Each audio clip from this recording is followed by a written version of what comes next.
Está no ar, seja muito bem-vindo na Rádio Observador, 5 continentes com o historiador Bruno Cardoso Reis, onde viajamos pela geopolítica internacional todas as semanas. Bom dia, Bruno, bem-vindo.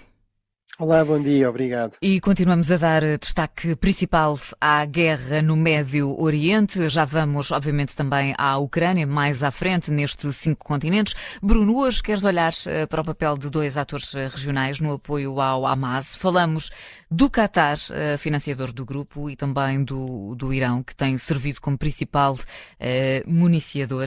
Um apoio que, de resto, foi bem demonstrado esta semana com este aviso do general iraniano Hossein Salami. Se fizerem alguma coisa no terreno, o dragão de Gaza vai devorá-los. Vai devorá-los e eles vão ser enterrados lá. Não há outra hipótese. Gaza é o cajado de Moisés que vai devorar os faraós se eles entrarem na terra. Se os inimigos acreditam que os muçulmanos vão ficar a observar passivamente estes crimes, estão redondamente enganados. Bruno, qual será a importância e o papel destes 2 Estados, Qatar e Irão, nesta guerra? Bem, provavelmente nós estamos a assistir ao início de uma nova fase da guerra, ou seja, hoje pela primeira vez as forças israelitas não se limitaram a fazer raids noturnos, aparentemente continuam em operações no norte de Gaza. Estas declarações que ouvimos do general Salami, que é nem mais nem menos do que o comandante-chefe da Guarda Revolucionária, portanto, no fundo, a principal milícia do regime teocrático, fundamentalista do Irão, é dele que depende, por exemplo, as chamadas brigadas ou serviço Al-Quds, que é no fundo o serviço externo, no fundo de apoio a movimentos armados por parte do Irão, e portanto depende diretamente dele todo o apoio que é dado, por exemplo, ao Hezbollah no sul do Líbano, ou ao Hamas e à Jihad Islâmica em Gaza. E portanto o que era interessante nestas declarações era que ele, no fundo, desafiava Israel a invadir Gaza, dizia os israelitas só estão a bombardear, não se atrevem a invadir, e depois, como ouvimos, dizia que se atravessem a invadir vão ser destruídos em Gaza. Portanto, isto, no fundo, valida esta análise que é o Hamas fez aquele ataque, aquelas atrocidades, aquele massacre do 7 de outubro, com o objetivo realmente de tentar provocar uma invasão em grande escala de Gaza por Israel. Fez isso com o apoio do Irão. O Irão é o único país que tem publicamente, que se tem atrevido, pelo menos publicamente, a apoiar, a elogiar aquilo que o Hamas fez em 7 de outubro, e aparentemente o general Salami está convencido que o Hamas está bem armado, está bem preparado, está bem equipado para aquilo que segue. No fundo, podemos suspeitar que ele terá alguma informação que nós não temos a esse respeito. Mas, portanto, aqui o papel do Irão realmente é muito importante, e é interessante contrastar com o do Qatar. No fundo, o Irão aposta há muitas décadas no fundo, sobretudo através desta brigada Al-Quds, cujo nome, aliás, é significativo. Al-Quds é o nome, enfim, no mundo muçulmano para Jerusalém. Apostou em criar aqui milícias armadas, apostou em, no fundo, passar a sua experiência de terrorismo, de guerrilha, portanto, de guerra irregular, a outros grupos, portanto, não só dos armar, mas dos treinar, dos endoctrinar, e usar, no fundo, esses grupos e esse apoio a esses grupos como uma forma de estender a sua influência, no fundo, de estabilizar a região, subverter regimes mais moderados. E isto não significa, obviamente, e eu chamo sempre a atenção para isso, não significa que o Hamas, ou mesmo o Hezbollah, mas é muito claro isso no caso do Hamas, que o Hamas seja simplesmente um instrumento passivo do Irão, que faça aquilo que Teherão manda. Estes movimentos têm a sua própria história, têm a sua autonomia. No caso do Hamas é até um movimento sunita, portanto está menos alinhado até em termos religiosos do que, por exemplo, o Hezbollah, que é um movimento xiita e que no fundo tem até uma espécie de dependência quase religiosa das autoridades dos ayatollahs iranianos. No passado o Hamas, aliás, já teve conflitos com o Irão, sobretudo no contexto da guerra civil na Síria, em que o Hamas apoiou os grupos jihadistas, mas sunitas, não é? Portanto, que se opunham ao presidente Assad, que é um aliado importante também do Irão. Mas, portanto, depois isso, enfim, essas divergências foram ultrapassadas, e claramente, do meu ponto de vista, sobretudo o 7 de outubro, não teria sido possível sem apoio, inclusive sem treino do Irão. Ou seja, por exemplo, aqueles paraquedistas motorizados, não parece que seja crível que eles tenham sido treinados, que tenham dado a treinar isso no interior de Gaza, sem que Israel nunca tenha reparado e não tenha achado que haveria aqui qualquer coisa de estranho. Claro. Portanto, é muito provável que isso tivesse sido feito no Líbano. Em relação ao Qatar, o Qatar, basicamente, nos últimos 10 anos, entregou $1.000 milhões a Gaza, basicamente ao governo controlado pelo Hamas. Aliás, com, no fundo, a permissão de Israel. O Qatar é um pequeno país do Golfo, uma pequena península, com apenas 300 mil cidadãos, tem mais população, mas basicamente são imigrantes. Agora, é sobretudo o maior exportador, ou dos maiores exportadores de gás natural do mundo, tem as terceiras maiores reservas do mundo, tem um dos PIBs mais elevados do mundo, está sempre no top 5, e portanto tem muito dinheiro. Como é que se pode afirmar um pequeno país com uma pequena população, mas com muito dinheiro no mundo? Eles escolheram 2 eixos. Um foi investir noutras dimensões do poder, no que muitas vezes chamam o soft power, o poder suave, o poder das ideias, e isso faz, por exemplo, através da Al Jazeera. O Qatar é dono da Al Jazeera, do grande canal de televisão do mundo árabe. São também os grandes financiadores e protetores do principal movimento islamista a nível global, da Irmandade Muçulmana, que é um movimento do qual surge depois o Hamas. O segundo grande aspecto desta estratégia é, no fundo, uma estratégia diplomática que também se costuma designar como edging, ou seja, no fundo, nós poderíamos dizer de equilibrismo. Procura estar de bem com toda a gente. O Qatar tem a maior base militar dos Estados Unidos, El Udeid, no Médio Oriente. Ao mesmo tempo, era o sítio onde existia uma representação dos Talibã, quando os Talibã estavam a combater os Estados Unidos, onde há uma representação também do Hamas. Vários dos líderes do Hamas não estão em Gaza, estão no Qatar. E, portanto, no fundo, procura afirmar-se aqui como um mediador ideal. Isso também ajuda, no fundo, a legitimar outras opções e, sobretudo, evitar ser um alvo e manter um grande nível de influência.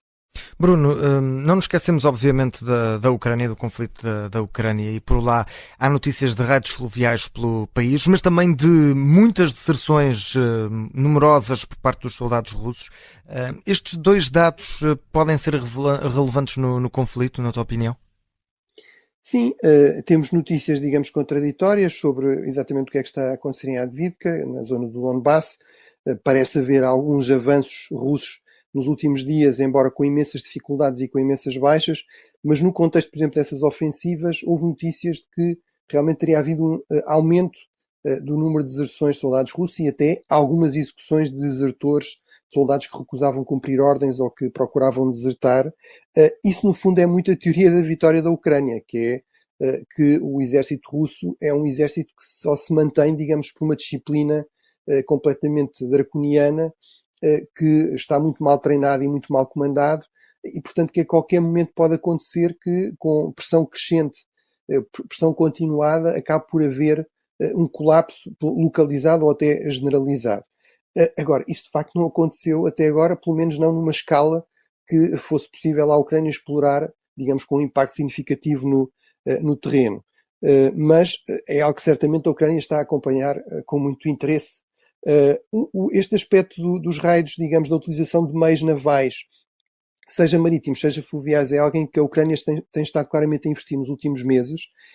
Falámos já várias vezes da dimensão mais naval, na zona, nomeadamente da Crimeia, para tentar condicionar o mais possível a ação da frota russa do Mar Negro, mas, de facto, esta dimensão fluvial é também importante e há rumores persistentes de que há raids cada vez mais frequentes e que, eventualmente, até poderá estar a tentar criar-se uma testa de ponte, no fundo, uma presença permanente com este apoio, digamos, de meios fluviais na margem oriental do rio de Dnieper, na zona de Kherson, e, portanto, isso poderia ser realmente potencialmente muito importante.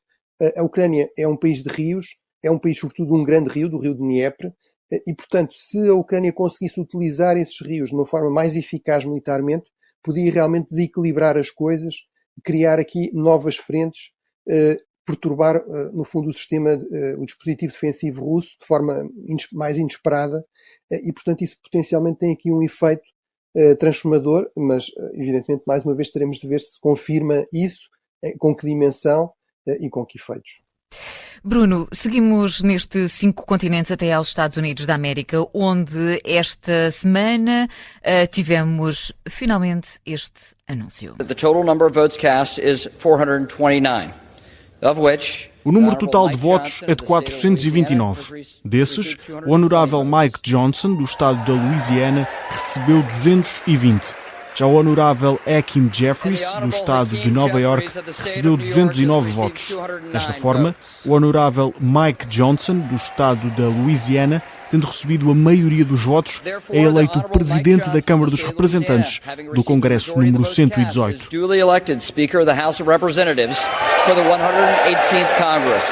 O ultraconservador Mike Johnson foi eleito o líder da Câmara dos Representantes dos Estados Unidos, isto depois de uma longa caminhada até encontrar um vencedor. Bruno, falamos de um aliado de Trump. O que significa esta vitória para uma recandidatura do ex-presidente, mas também o que significa em termos internacionais? Por exemplo, pode pesar nos apoios à Ucrânia e Israel? Bem, eu costumo acompanhar a política americana, sobretudo a externa, mas também a interna, porque estão ligadas, e realmente nunca tinha ouvido falar neste senhor, mas depois percebi que não era eu o único. Os próprios jornalistas americanos confessaram que tiveram de ir à procura, disseram que os próprios congressistas, que entre os congressistas também havia congressistas, ou seja, colegas deles que não sabiam bem ou não sabiam muito quem era, as embaixadas a mesma coisa. Claramente Trump conhece-o e deu aqui o seu ok. E, portanto, ele mostrou o seu poder neste processo. Bloqueou outras alternativas. É verdade também os seus candidatos preferidos, no entanto, não foram, nomeadamente o Jim Jordan, acabou por não ser também escolhido. Portanto, eu diria, tem algum poder Trump? Tem, não tem poder total, nem tudo corre exatamente como ele queria. O maior elogio que eu ouvi a este senhor, ao Mike Johnson, foi que ele era uma pessoa bastante modesta. Portanto, eu acho que, no fundo, a opção foi aqui por escolher alguém que não parece ameaçar nenhuma das principais fações do Partido Republicano. Alguém que aceitou, aliás, reduzir ainda mais o poder deste lugar, de Presidente da Câmara dos Representantes. Portanto, claramente o Partido Republicano não aceita um líder forte. Ter alguma liderança será melhor do que nada, mas será sempre uma liderança bastante fraca. Agora, ele tem algum peso na definição da agenda legislativa, sobretudo é muito importante em termos externos a questão do orçamento, e nomeadamente, e neste momento, o nível de apoio a Israel, o nível de apoio à Ucrânia. Ele já sinalizou que a prioridade seria Israel, mas mostrou alguma disponibilidade para falar da questão da Ucrânia, mostrou, aliás, alguma disponibilidade para falar também com os democratas, e isso realmente será algo que teremos de testar. Em termos do seu histórico até este momento, há um site que, no fundo, vai classificando e acompanhando como é que os diferentes congressistas se situam face à Ucrânia, e ele tem uma classificação péssima. Portanto, há outras alternativas. O Steve Scalise, por exemplo, tinha uma boa classificação. Ele tem realmente uma classificação péssima, só votou uma vez a favor do financiamento à Ucrânia.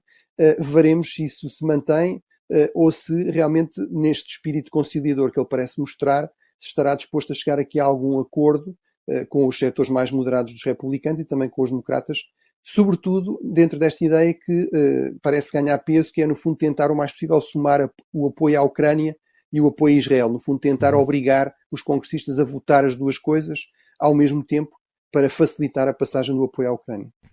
Bruno, vamos acelerar um pouco para ainda irmos aos restantes continentes, mas é certo que vamos à América Latina. Há um acordo na Venezuela entre o governo e a oposição. O que é que significa este acordo em termos internos e também em termos externos? Bem, em termos internos significa que o governo, o regime Maduro, promete fazer eleições para o próximo ano, eleições presidenciais, com algumas garantias, digamos, de escrutínio externo, com algumas garantias para a oposição. Em troca disso, são levantadas uma série de sanções, e a mais importante de todas, vinda dos Estados Unidos, é ao petróleo venezuelano. É a grande exportação da Venezuela, 2/3, digamos, do seu valor. Neste momento é bastante estratégico também para os Estados Unidos diversificar as fontes de fornecimento. Enfim, já falámos muitas vezes do impacto da guerra da Ucrânia nisto. Agora temos um conflito potencialmente alargado no Médio Oriente, também pode afetar a segurança e o preço do petróleo e do gás, e, portanto, houve aqui realmente uma convergência e, sobretudo, também o reconhecimento pelos Estados Unidos que a estratégia anterior não estava a resultar. Agora, tudo isto é muito instável, é um levantamento de sanções apenas por 6 meses, o regime já veio sinalizar que a principal candidata, a candidata que ganhou as primárias da oposição, poderá não poder concorrer, porque, entretanto, inventaram uma série de problemas judiciais, e, portanto, tudo isto é realmente muito frágil, mas é um sinal realmente de alguma vontade dos dois lados de chegar a algum tipo de compromisso, quer em termos internos, quer em termos externos. Bruno, seguimos para a África. Estamos de olhos postos no Sudão, onde continua a guerra civil. O exército terá perdido para as forças de apoio rápido, a segunda maior cidade do país. O conflito está a escalar? Sim, ou seja, por falar em conflitos esquecidos, falou-se muitas vezes da Palestina como um conflito esquecido. Temos aqui uma guerra civil extremamente sangrenta, que está realmente a durar há muitos meses, e temos este dado novo, que é, aparentemente, as forças regulares, as forças armadas regulares do Sudão, criaram este monstro, aliás, estas forças de apoio rápido, como uma milícia para cometer um genocídio no Darfur. Esse monstro foi crescendo, acabou por se voltar contra as próprias forças armadas e agora aparentemente conseguiu conquistar a segunda maior cidade do país, um importante centro económico. Tem muitos apoios externos importantes, estas forças de apoio rápido, nomeadamente da Rússia, nomeadamente do grupo Wagner, e portanto o conflito, infelizmente, como eu temia, generalizou-se, intensificou-se. Vamos ver se isto significa que estamos numa fase em que a iniciativa pertence sobretudo a este grupo, e se é um sinal de que há aqui uma viragem em que as forças armadas regulares do Sudão começam a perder mais terreno e estas forças de apoio rápido a ganhar, no fundo, esta guerra civil. Bruno, estamos mesmo no limite. Não sei se até consegues quase juntar um 2 em 1, porque nós ainda temos aqui a Ásia para falar sobre a eleição do novo rei da Malásia. Uma introdução estranha, eleição, rei, os reis não herdam o trono, como é que tudo isto funciona, que relevância tem interna e externamente. E por último tínhamos também aqui no alinhamento, eu sei que é um bocadinho difícil se calhar juntar, mas uma nova visita aos Estados Unidos do Ministro dos Negócios Estrangeiros chinês, Wang Yi, visitou Washington e diz que quer relações mais estáveis entre os dois países. Sim, não é fácil de juntar, ou seja, o que dá tanta importância à Malásia não é tanto ser um país de 30 milhões de habitantes, é sobretudo no contexto atual estar situado, no fundo, junto ao Estreito de Malaca. Obviamente Malaca pertence à Malásia, e portanto ser aqui uma localização estratégica em termos de a ligação, nomeadamente da China, do Japão, do Extremo Oriente ao resto do mundo. E portanto isso significa que estes países, a Malásia e genericamente os países desta região, da chamada ASEAN, do Sudeste Asiático, têm merecido uma atenção acrescida das grandes potências, em particular dos Estados Unidos e da China. A eleição de um rei é realmente algo um pouco paradoxal, mas sempre houve monarquias eletivas. A Malásia é uma federação de monarquias e, portanto, aqui o sistema é ainda mais interessante, porque no fundo é uma espécie de eleição rotativa entre os vários sultões da Malásia. É uma figura que tem poderes, sobretudo simbólicos, mas não deixa de ser visto como tendo alguma influência na política interna, que está mais instável, e mesmo na política externa. E aí este novo rei, o Sultão de Johor, é visto como especialmente próximo de Singapura, mas também da China. Portanto, veremos se isso terá algum impacto. Em relação à China e aos Estados Unidos, é realmente importante que este diálogo se mantenha. Infelizmente tivemos a notícia, praticamente em cima desta visita, que um jato chinês e um avião de combate americano quase tinham chocado. Portanto, mas isso só mostra como é realmente muito importante que este diálogo se mantenha. Se o desejo de relações estáveis será realista, isso teremos de ver no futuro. Ficamos então à espera. Bruno, arrumamos a mala por enquanto, estamos de regresso para a semana. Obrigada e bom fim de semana. Obrigado, bom fim de semana. Bruno Cardoso Reis e 5 continentes para ouvir aos sábados depois do Jornal das 11.